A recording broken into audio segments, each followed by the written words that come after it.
জনগণের পাশে থাকার কথা জানালেন সেনাপ্রধান। দেশের চলমান পরিস্থিতিতে জানমালের নিরাপত্তায় সেনাবাহিনী জনগণের পাশে থাকবে বলে জানিয়েছেন সেনাপ্রধান জেনারেল ওয়াকারুজ্জামান। শনিবার ৩ আগস্ট সেনাস্তরের হেলমেট অডিটোরিয়ামে নিয়মিত কার্যক্রমের অংশ হিসেবে অফিসার্স অ্যাড্রেস অনুষ্ঠানে তিনি এমন মন্তব্য করেন। আইএসপিআর থেকে পাঠানো এক বিজ্ঞপ্তিতে এমনটা জানানো হয়। সেনাপ্রধান বলেন, যেকোনো পরিস্থিতিতে জনগণের জানমাল ও রাষ্ট্রীয় গুরুত্বপূর্ণ স্থাপনাসমূহের নিরাপত্তা নিশ্চিত করতে হবে।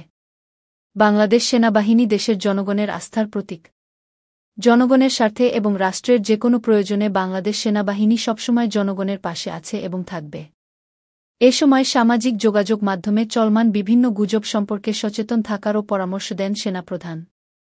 সেনাস্তরের মূর্ধ্বতন সামরিক কর্মকর্তারা সব সেনানিবাস হতে ফরমেশন কমান্ডারগণসহ সব পদবীর সেনা কর্মকর্তারা এ সময় ভিডিও টেলিকনফারেন্সের বিটিসি মাধ্যমে অনুষ্ঠানে অংশ নেন।